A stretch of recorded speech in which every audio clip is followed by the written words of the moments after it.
Fundamentos filosóficos de la psiquiatría. Resumen. Se analiza el movimiento de lo ideal hasta conformar la conciencia individual o la mente con la finalidad de fundamentar filosóficamente los estudios de la psiquiatría sobre la conciencia. Se analiza, además, el programa de esta ciencia en los momentos de crisis actual. Introducción. El estudio de la conciencia, tanto de la social como de la individual, la mente, es objeto de un número bastante amplio de ciencias. La lógica, la psicología, la biología, la medicina, la filosofía, etc., son otras tantas ramas del saber que abordan el estudio de aquella. Al mismo tiempo, la conciencia, o los procesos mentales, espirituales, ideales, etc., es aún en los inicios del siglo XXI algo bastante poco estudiado. Quizá, este siglo que se inicia sea el siglo de las ciencias del cerebro, de la psiquis y de la conciencia. Esta tesis, la anterior, juega con el hecho de que los procesos naturales durante todo el siglo XX han sido estudiados, tanto en extensión como en profundidad, lo bastante como para que haya un impasse, y la atención se dirija en lo sucesivo preferentemente ahora a los procesos espirituales o ideales, es decir mentales. No es que la investigación de la naturaleza se detenga, sino que ha llegado la hora de dirigir el estudio preferentemente al problema de la comprensión de la mente, lo ideal. ¿Por qué? Porque, en primer lugar, existe la necesidad social imperiosa de su estudio y, en segundo lugar, porque se han acumulado los suficientes elementos científicos de juicio como para que haya un salto de calidad en este terreno. Desde este punto de vista, la filosofía debe pasar a jugar un papel más significativo. Ella, como metodología de la ciencia o como teoría general, está llamada a ser la base teórico-metodológica fundamental de este empuje científico. No es que la investigación empírica de lo espiritual, en particular de la mente o de la conciencia individual, no juegue un rol significativo, sino que su enfoque teórico debe de ir a la par de esta investigación empírica.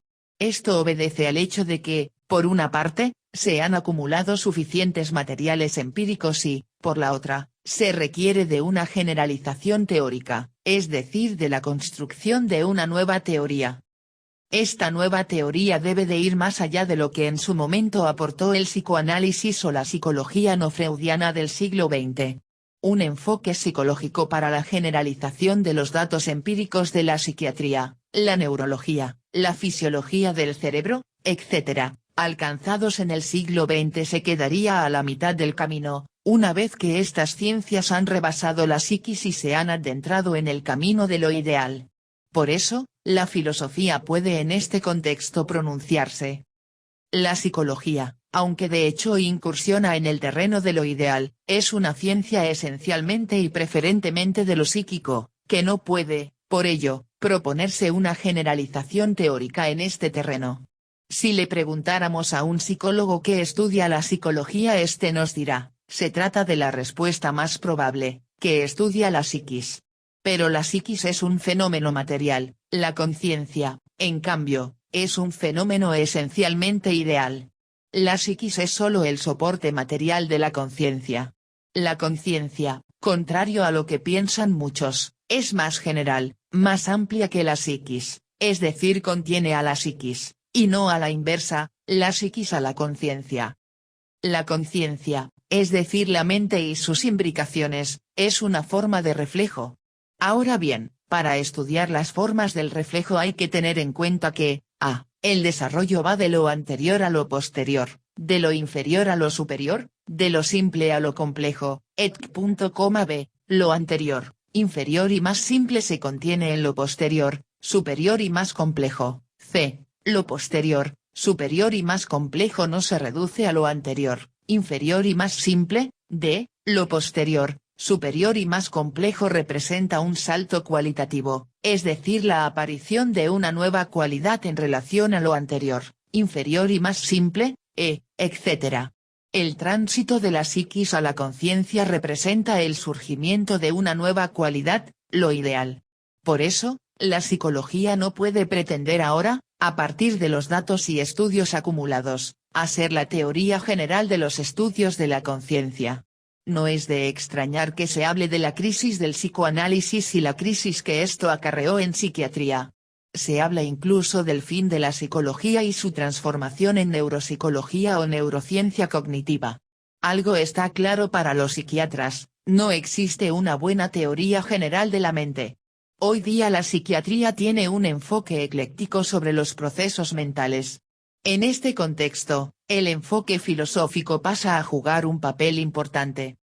Desarrollo.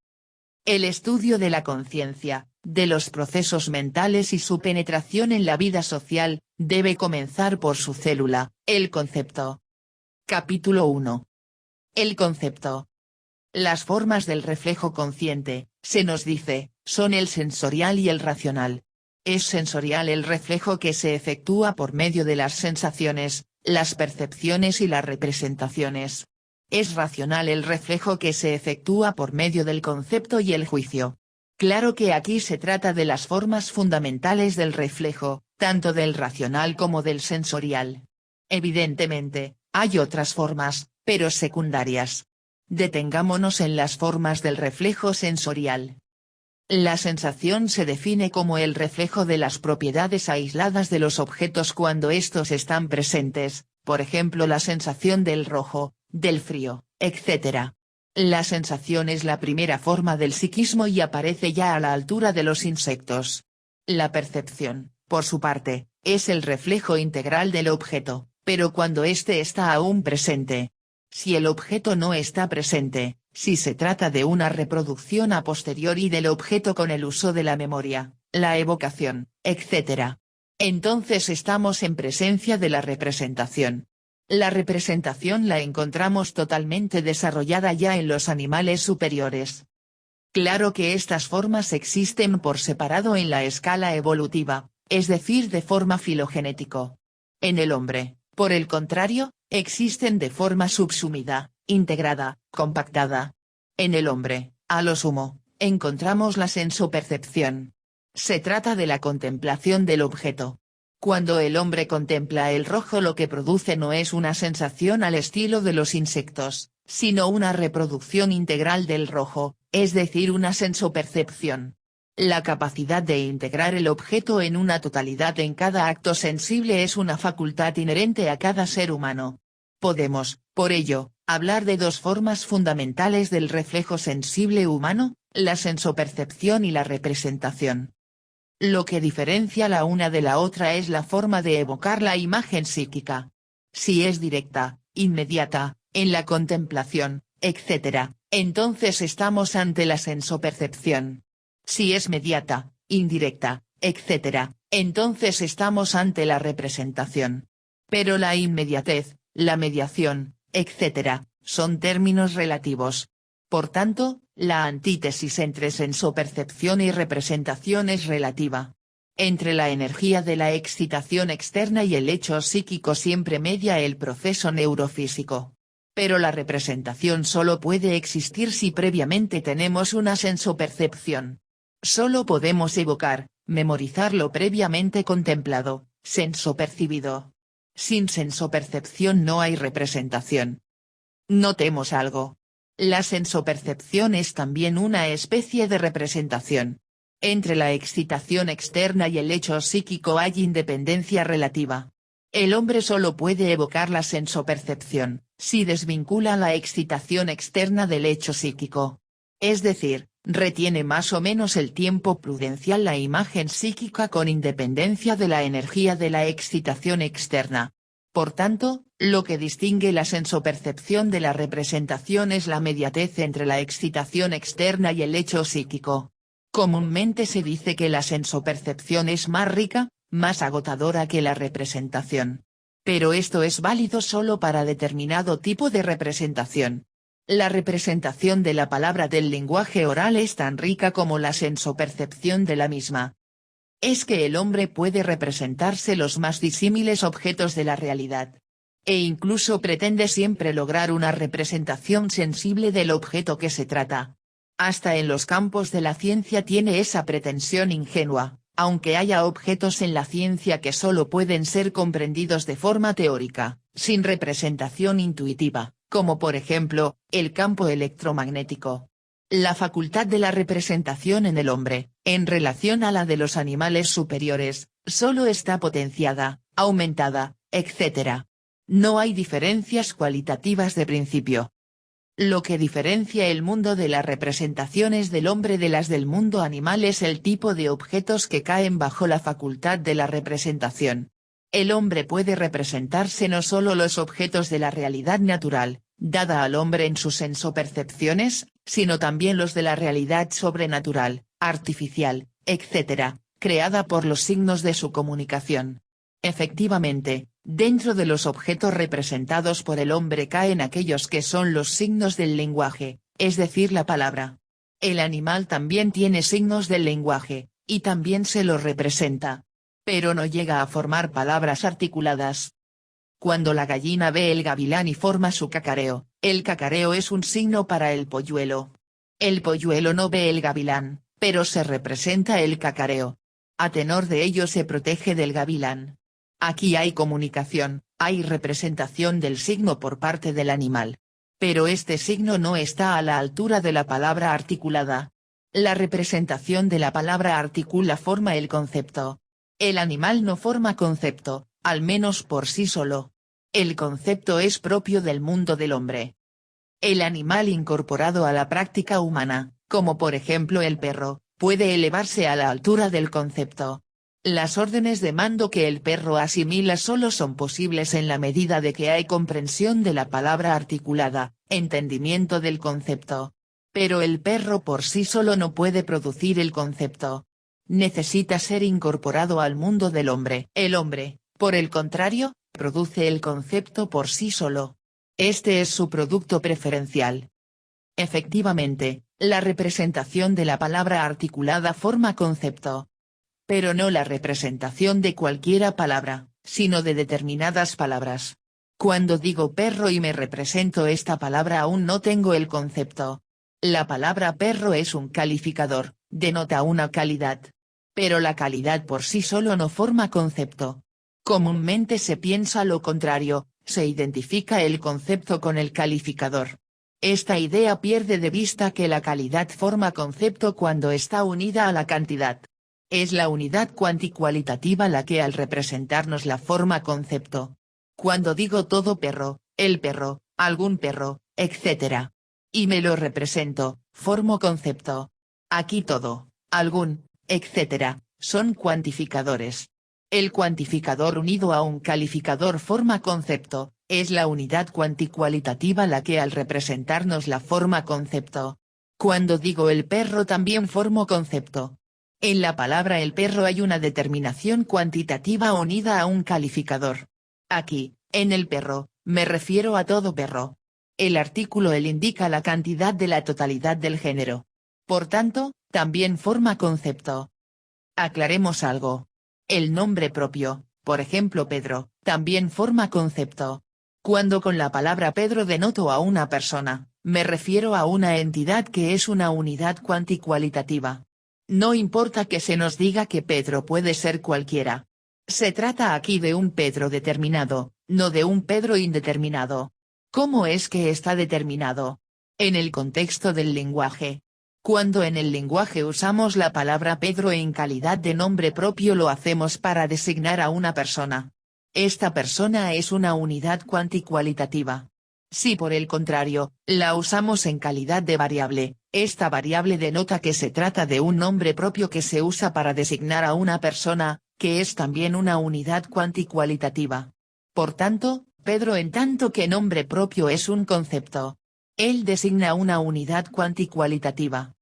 También determinados signos de la comunicación extraverbal forman concepto. Un gesto de la mano puede designar un concepto. Esto está asociado a que con el signo se designe una unidad cuanticualitativa. Lo que hace que una representación de un signo sea concepto es que con este signo se designe una unidad cuanticualitativa. Pero la forma fundamental del concepto es la palabra articulada.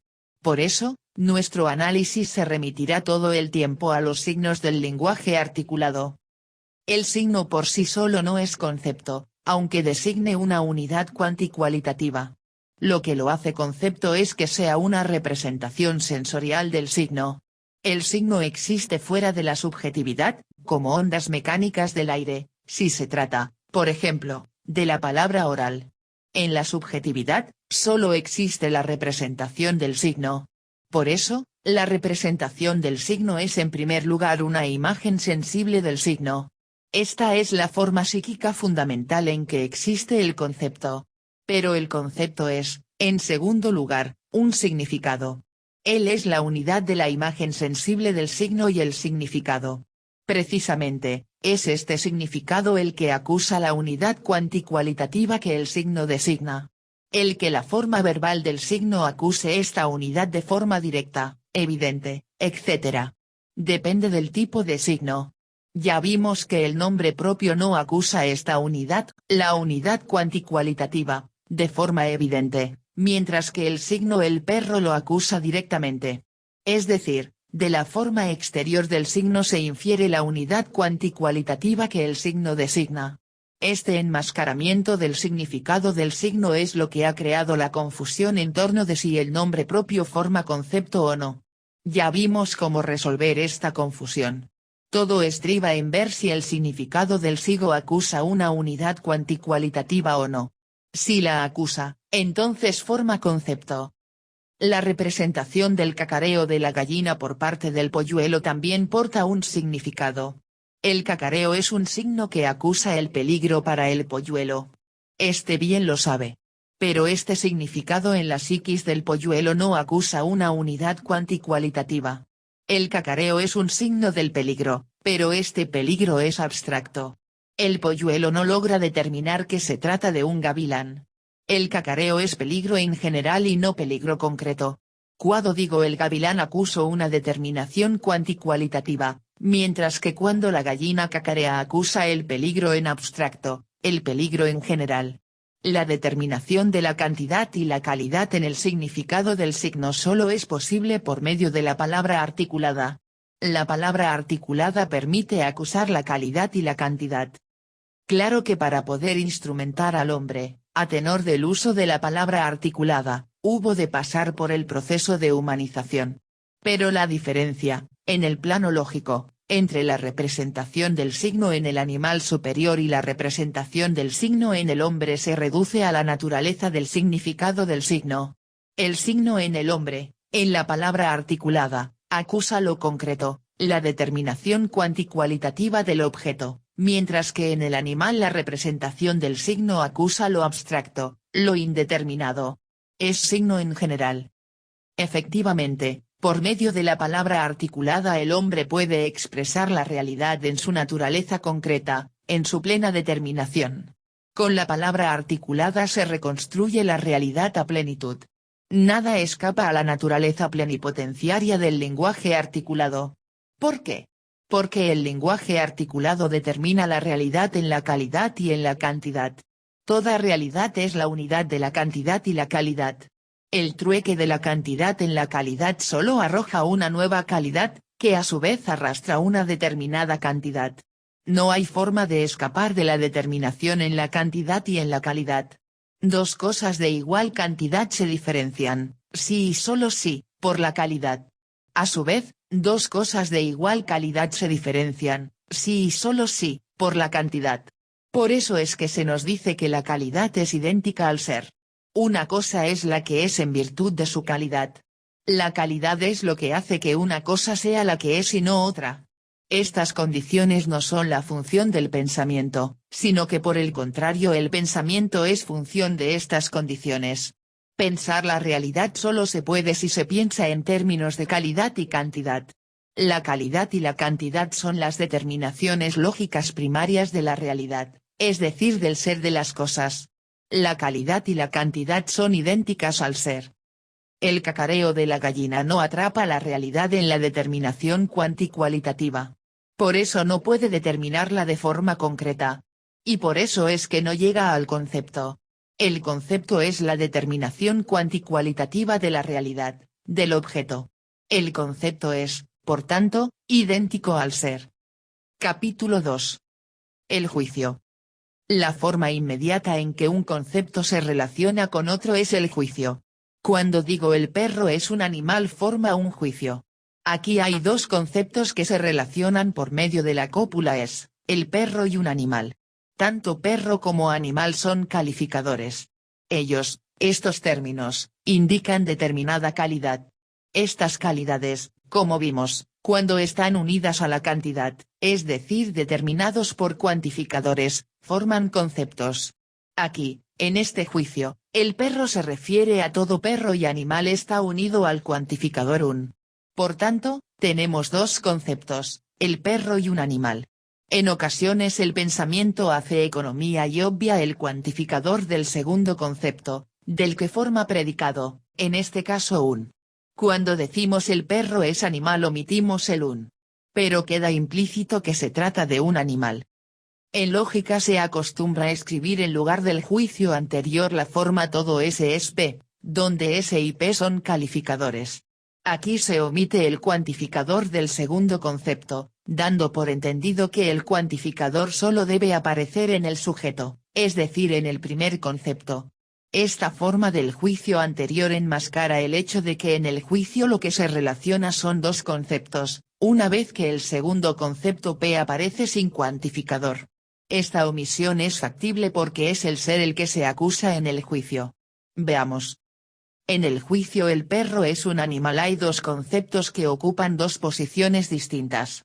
El primero, el que es sujeto, es decir el perro, se refiere al segundo, al que es predicado, es decir un animal, como a su equivalente.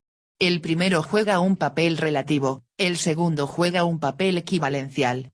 Es el primero el que se refiere al segundo como a su equivalente, es decir como a su determinación del ser. Este es, que aparece como cópula, es el ser determinado. En general en todo juicio el sujeto se refiere al predicado en términos de ser o no ser, es decir en términos de la identidad o no identidad de la calidad. Cuando digo el perro es un animal el concepto el perro refiere su ser en el concepto un animal en términos de que es. Por tanto, es el ser el que se acusa en el juicio. Pero la calidad es la que es idéntica al ser. Por ello el juicio acusa preferentemente el nexo de calidad, pudiendo omitir preferentemente el nexo de cantidad. En el juicio negativo, por ejemplo en el juicio el perro no es un ave, también se acusa el ser.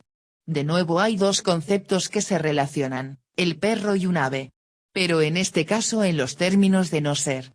Es el no ser de el perro el que se acusa en el juicio anterior.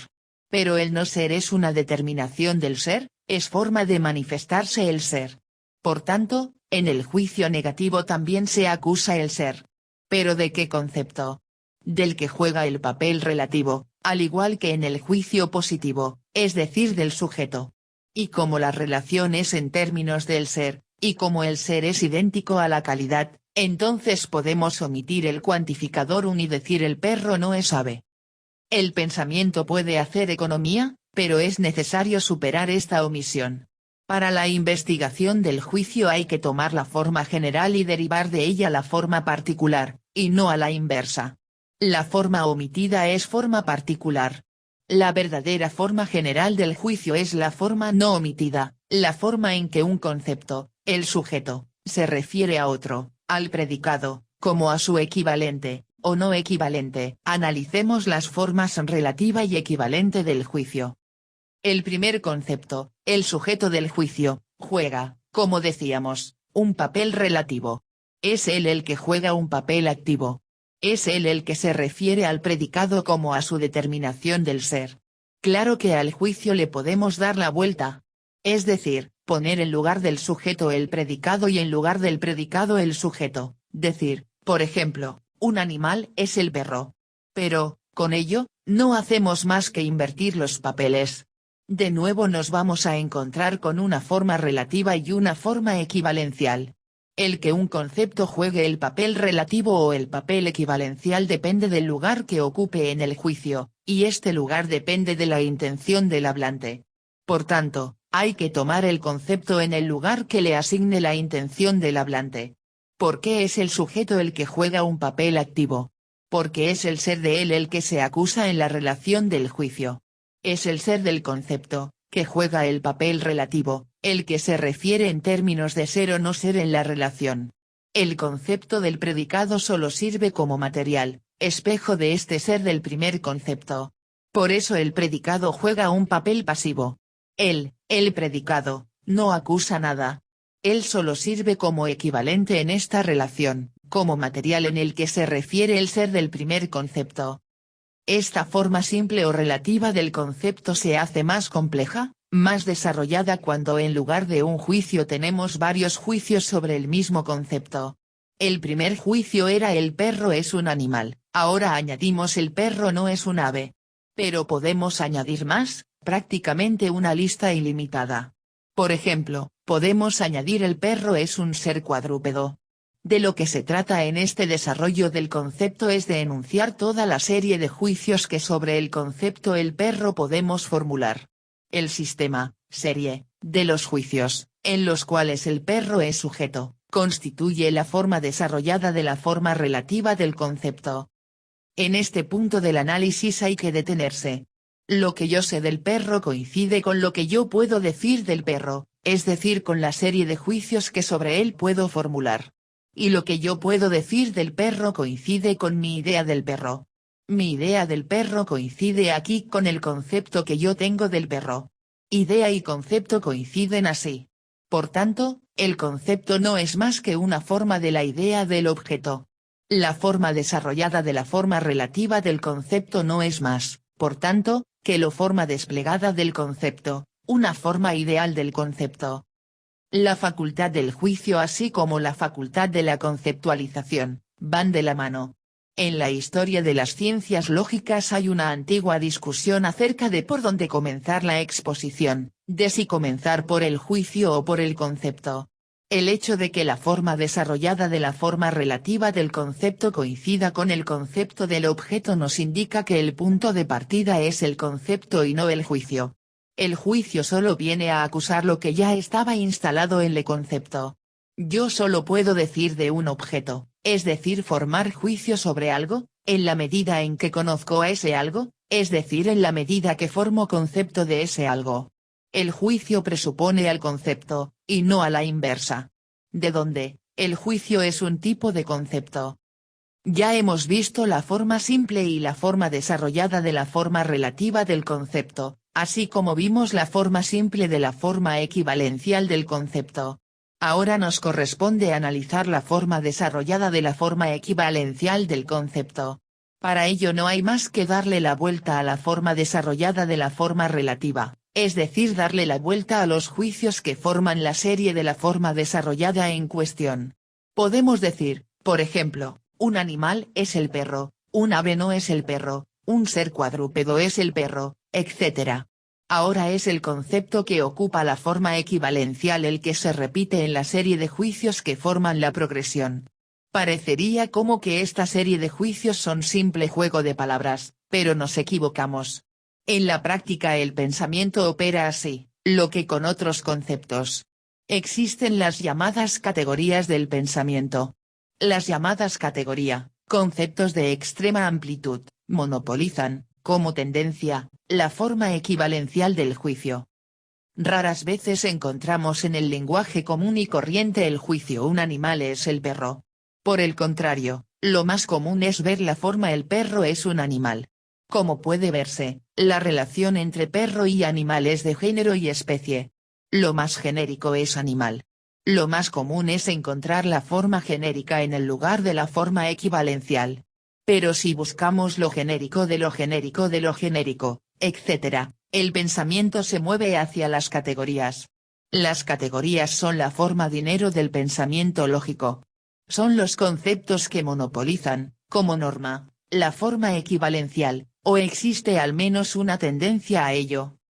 Analicemos, por ejemplo, la serie, el perro es un animal, el gato es un animal, la gallina es un animal, etc. Aquí es el concepto un animal el que monopoliza la forma equivalencial. Pero un animal tiene su forma genérica, el animal. Podemos escribir, entonces, otra serie. Por ejemplo, podemos escribir el animal es un ser, la planta es un ser, la célula es un ser, etc. Ahora es el concepto un ser el que monopoliza la forma equivalencial. Pero un ser tiene su forma genérica, el ser. Al llegar aquí hemos llegado a un concepto de extrema amplitud, al concepto el ser. El concepto el ser es una categoría. Aquí hay que añadir algo. El concepto el ser es el concepto de máxima amplitud. Por eso no podemos pretender a una definición evidente del mismo, ni a un juicio de la forma todo S es un P.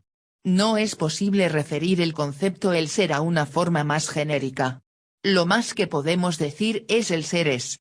El ser indeterminado, el ser como concepto, es la abstracción en la determinación del ser determinado, del ser desplegado, entre otras cosas, en el juicio bajo la forma de la cópula es. Claro que de el ser podemos decir muchas cosas, en el discurso, pero no podemos definirlo de forma explícita, es decir referirlo a otra forma más genérica y acotarlo con un indicio. Los conceptos de extrema amplitud, las llamadas categorías, cumplen con esta condición y, como norma, son los que monopolizan la forma equivalencial. Capítulo 3. El cambio espiritual. El cambio espiritual comienza con el movimiento del concepto. Es el movimiento del concepto, de la idea, de su forma subjetiva a su forma objetiva y viceversa. Es la exteriorización del concepto, entre otras cosas, en la palabra o su interiorización. Por ahora, no importa por dónde comenzar, si por el movimiento de lo subjetivo a lo objetivo o por el movimiento de lo objetivo a lo subjetivo. Es que el concepto, idea, no puede moverse, por ejemplo, de lo subjetivo a lo subjetivo sin pasar por un estado objetivo intermedio. Para que el concepto pase de una cabeza, conciencia, a otra tiene que objetivarse, cosificarse, como algo exterior al pensamiento, pasar previamente de subjetividad a objetividad y, entonces, en un acto posterior de descosificación, subjetivación, pasar de nuevo a la subjetividad de otra persona. El movimiento del concepto, idea, visto así, es una doble metamorfosis, consistente en, primero, pasar de subjetividad a objetividad y, segundo, pasar de esta objetividad a una segunda subjetividad. Pero pudiéramos suponer el movimiento del concepto, idea, en una relación inversa. Poner el punto de partida en el estado objetivo del concepto, idea. Y de aquí pasar de objetividad a subjetividad, para después pasar de este estado subjetivo a una segunda objetividad. La idea que queremos expresar es que el concepto, idea, se mueve por medio de metamorfosis, sale de la cabeza, subjetividad, al movimiento espiritual por medio de un proceso de objetivación, cosificación, etc., y entre a la cabeza, subjetividad, por medio de un proceso de descosificación, subjetivación, etc. Supongamos, por ahora, que el movimiento del cambio consiste en el movimiento del concepto de subjetividad en objetividad y de aquí de nuevo a subjetividad.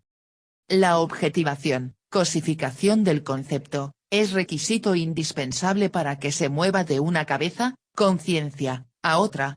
El cambio entre dos personas de un concepto, idea, presupone esta doble metamorfosis. Yo no puedo poner en la cabeza de otro mis ideas si no las exteriorizo, las realizo, las cosifico, las hago realidad objetiva a los demás.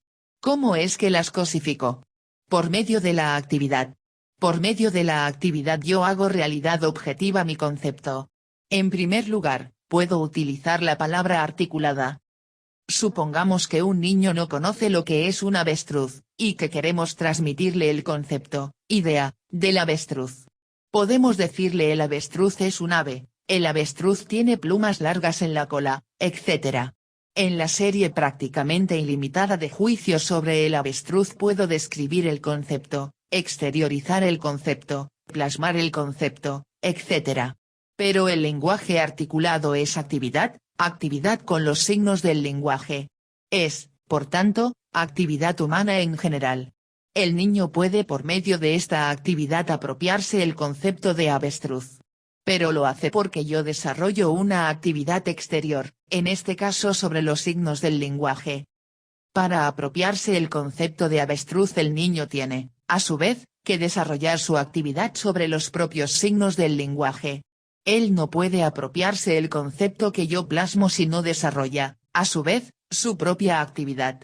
Lo puede hacer si puede descosificar los signos del lenguaje.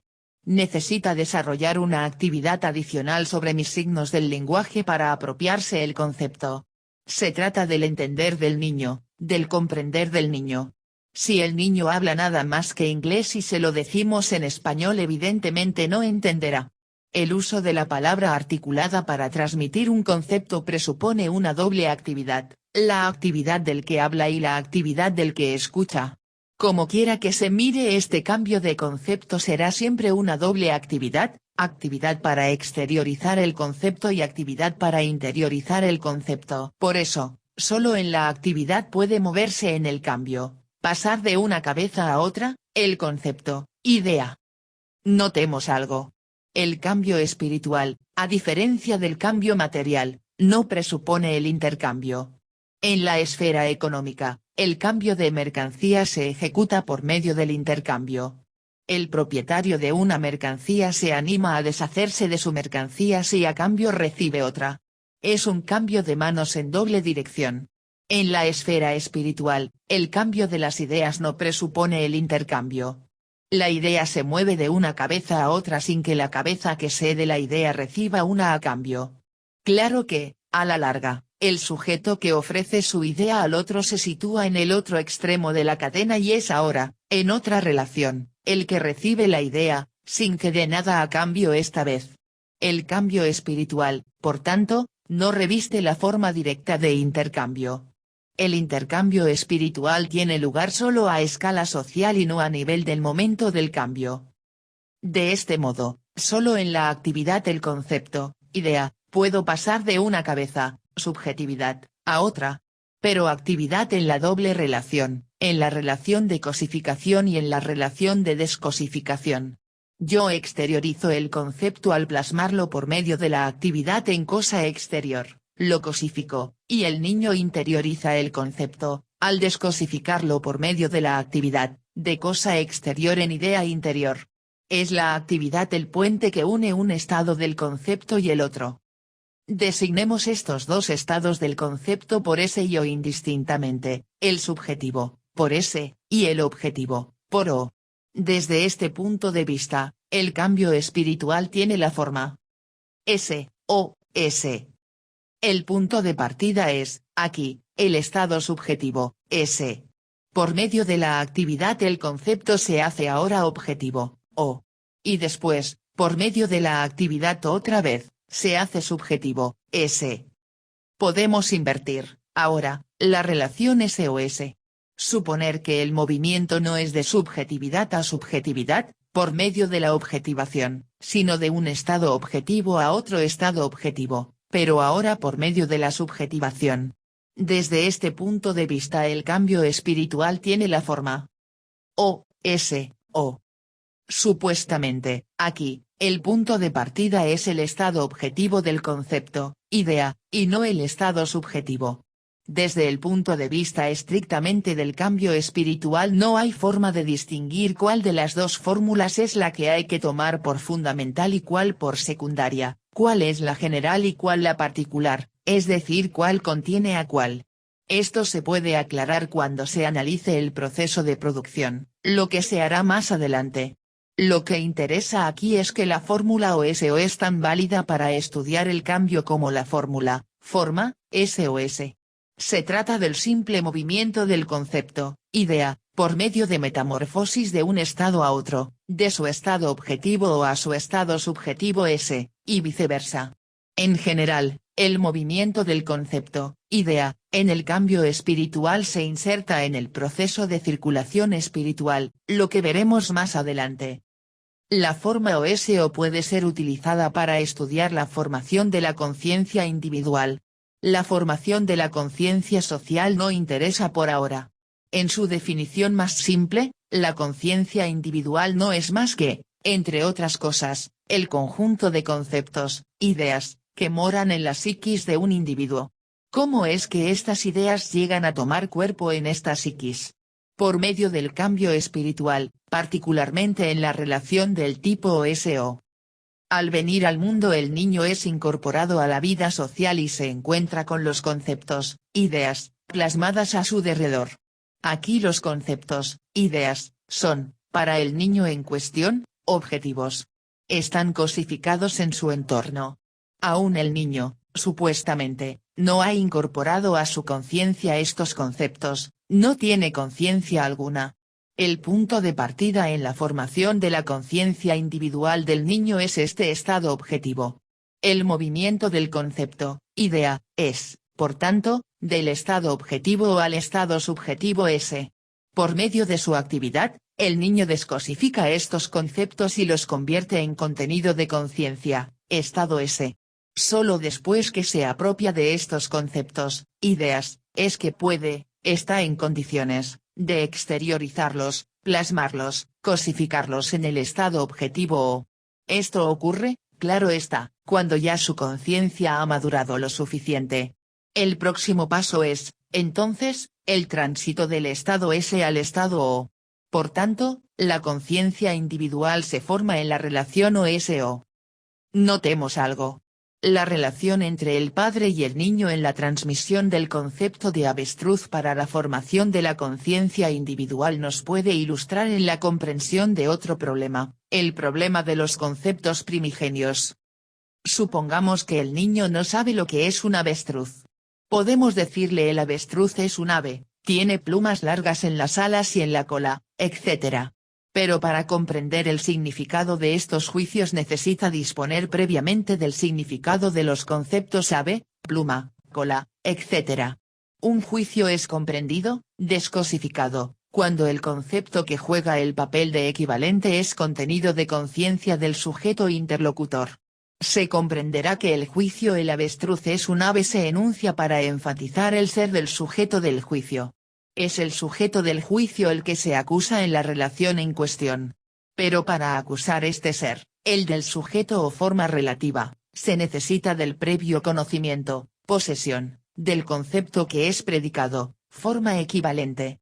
De lo contrario, el juicio en cuestión sería incomprensible. Tendría dos variables que despejar, el sujeto y el predicado. Supongamos que el niño no dispone de estos segundos conceptos, por ejemplo del concepto del ave. Podemos, entonces, decirle el ave es un animal que tiene plumas, etc. Para comprender ahora lo que es un ave tiene que estar en posesión, entonces, del concepto de animal, digamos. Es evidente que, para poder entender el lenguaje articulado, un conjunto de juicios, se requiere de la existencia previa de un conjunto de conceptos, que hagan comprensible este lenguaje, jueguen el papel de equivalentes. Pero aquí se trata de la formación de la conciencia individual, de cuándo se adquieren los primeros conceptos. Suponer que estos conceptos primeros ya están es como dar por sentado lo que se quiere demostrar. Es evidente, entonces, que los primeros conceptos que pasan a formar parte de la conciencia individual no pueden adquirirse por la vía de la comunicación verbal. No hay forma de comunicarse con el niño, recién nacido, por medio de la palabra articulada. Por tanto, la vía de formación de los primeros conceptos tiene que ser otra. De suerte que el hombre dispone de la actividad como vía de formación en la conciencia individual del concepto. ¿Cómo es que el niño se forma el concepto de la mesa, digamos? Si aún no posee el lenguaje articulado, por medio de la actividad sobre la mesa. En la actividad sobre la mesa y con la mesa el niño descosifica, desobjetiva el concepto, la idea, de la mesa, es decir al sentarse a la mesa para comer, jugar, etc., el niño se forma el concepto, idea, de la mesa. El problema es que en la mesa como cosa está plasmada, cosificada, materializada la idea, concepto, de la mesa. Antes de existir como mesa en tanto que cosa, la mesa existió como idea en la cabeza, conciencia, del carpintero. El carpintero lo que hizo fue, por medio de su actividad, trabajo, plasmar, materializar, etc., su idea de la mesa. Por tanto, en la mesa está objetivada la idea de la mesa. Antes de actuar, el hombre concibe como intencionalidad los fines de su actuación, de modo que al final resulta un producto que no es más que la realización de esta finalidad.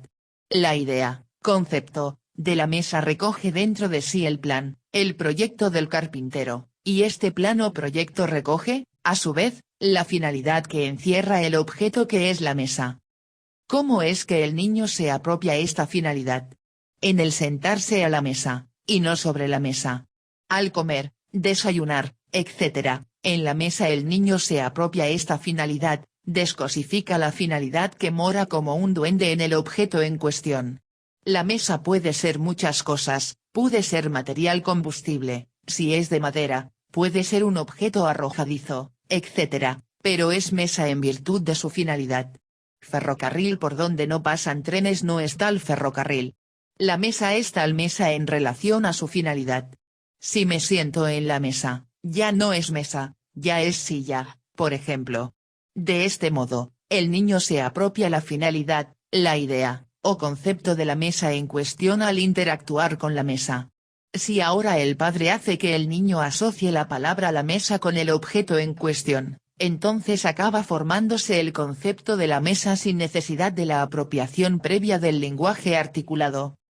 La formación del lenguaje articulado, la apropiación de las primeras palabras, tiene su explicación racional en la comprensión de este fenómeno, en la comprensión de que el concepto la mesa, digamos, se forma en la actividad con la mesa antes que en la actividad puramente verbal.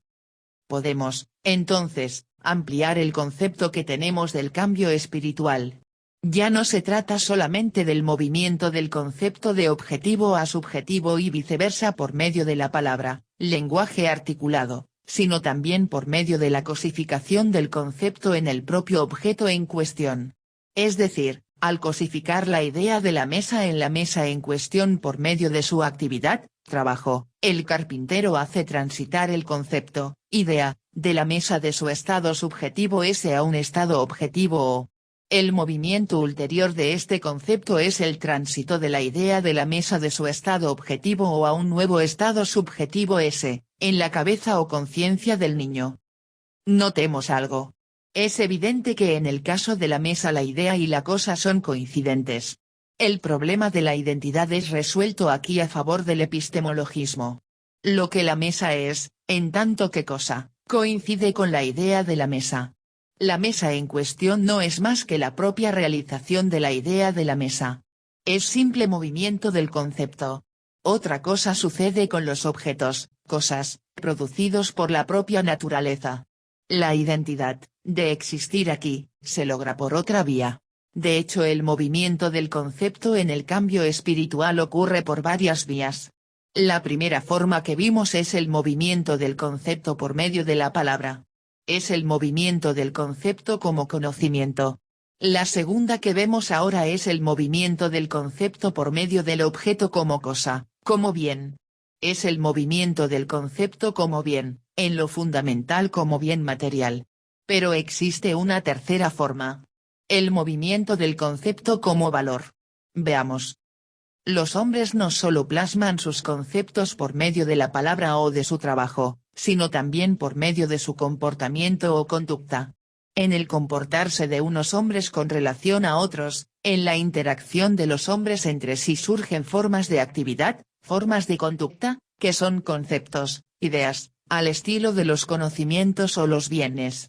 El concepto del deber, de lo justo, de lo correcto, de la honestidad, del altruismo, de la amistad, etc. Son otras tantas formas de actividad que existen plasmadas en el sistema de relaciones sociales. ¿Qué es la lealtad, por ejemplo, sino un concepto plasmado en las relaciones sociales? Pero la lealtad, por ejemplo, no existe en lo esencial como conocimiento ni como bien material.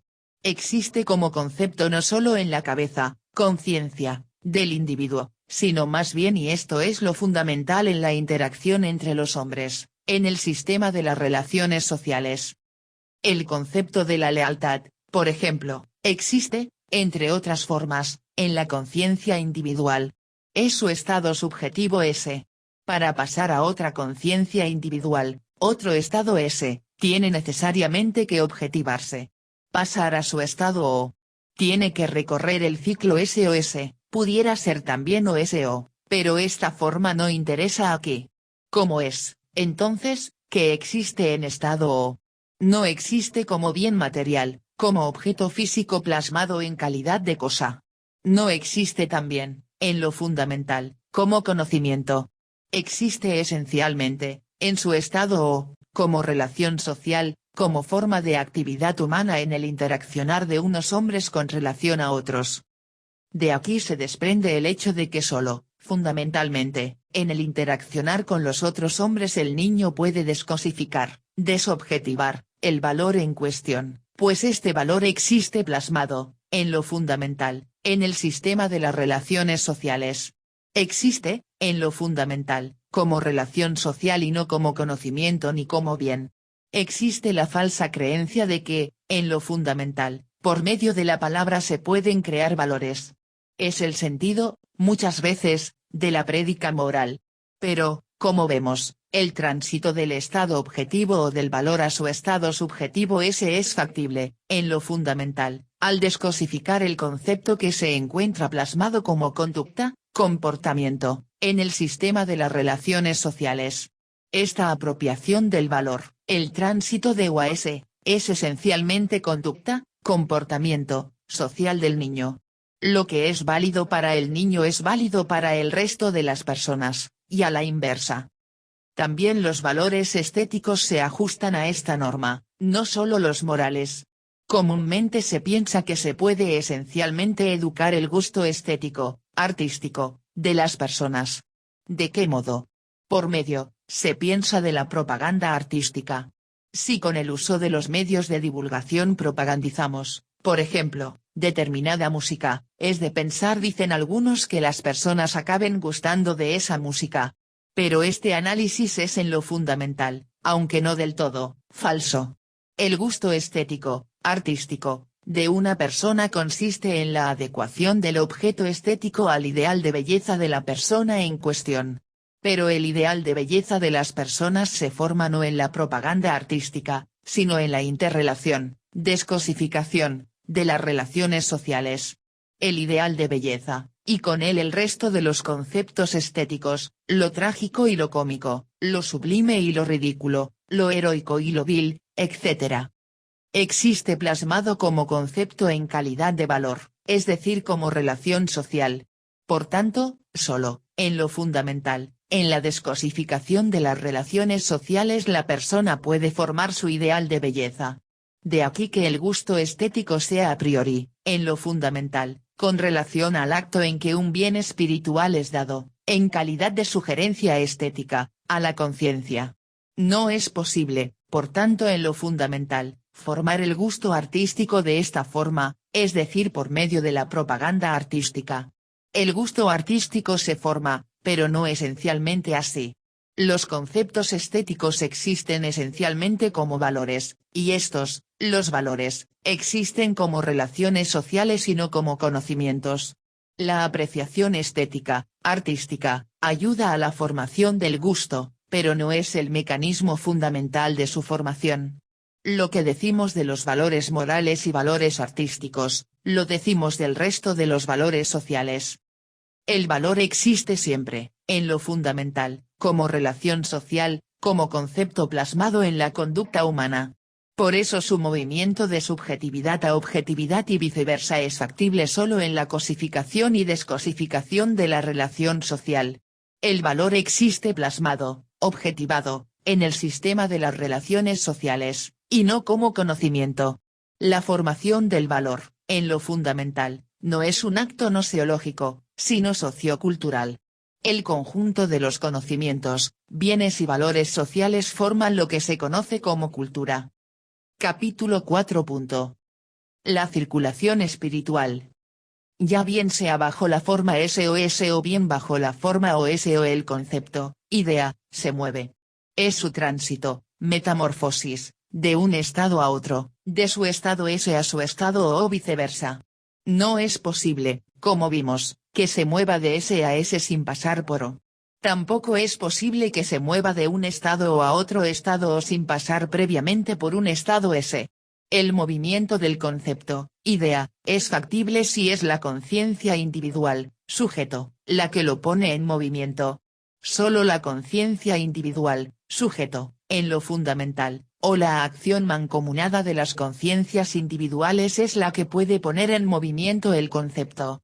El movimiento del concepto sin que medie la acción directa o indirecta del hombre, más allá de una acumulación primaria, es una abstracción vacía. Notemos algo. Desde este punto de vista, la conciencia individual es, por ahora y entre otras cosas, a la par que receptáculo, habitáculo, motor del movimiento del concepto, la idea, propulsor de su movimiento. Es la que pone en movimiento los conceptos. Al mismo tiempo que los contiene, los mueve. También en la conciencia social se contienen los conceptos, ideas, pero esta, la conciencia social, no es la que pone en movimiento los conceptos. La naturaleza de la conciencia social no interesa por ahora. El movimiento del concepto de su estado a su estado S o viceversa en su sucesión implica la circulación del concepto. La circulación espiritual, circulación del concepto, comprende el movimiento del concepto, idea, de que es incorporado, inyectado, al movimiento espiritual hasta que sale de este movimiento. El acto en que el concepto, idea, es incorporado a la circulación espiritual coincide con el acto de su producción. El acto en que sale de la circulación espiritual coincide con el momento en que el concepto es consumido. Por ahora no nos interesa saber si el punto de partida, el primer estado, es el estado o el estado S. Por eso, podemos representar este movimiento, la cadena de las metamorfosis de la circulación, como la forma. S, O. Comúnmente se entiende mal el consumo espiritual, el consumo de las ideas. Por el hecho que yo me apropie un concepto, idea, no puedo pensar que consumí el concepto en cuestión. Para apropiarme la idea de la mesa, digamos, tengo que consumir materialmente la mesa. Sentarme a la mesa, comer en la mesa, etc. Consumir materialmente, incluso, muchas mesas. Este consumo es material, pero no espiritual. La idea de la mesa, a pesar del consumo material de la mesa, sigue estando ahí. Sigue siendo la misma, la idea de la mesa. Para consumir materialmente la mesa tengo que destruir con el uso la mesa en cuestión. Pero al destruir la mesa en cuestión no destruyo la idea de la mesa. Puedo ahora transformarme en carpintero y dedicarme a construir mesas. O lo que no hago yo lo pueden hacer otras personas, dedicarse a fabricar mesas. Sin embargo, a pesar de este consumo material, la mesa como idea sigue estando ahí. Es la misma idea de la mesa. Al consumir materialmente la cosa, digamos la mesa, no consumimos idealmente el objeto. El consumo espiritual no coincide con el consumo material. El consumo espiritual no implica la destrucción de la idea. La misma idea de la destrucción es aplicable solo a las cosas materiales. Lo ideal no puede ser destruido, al menos físicamente. No tiene realidad física en general.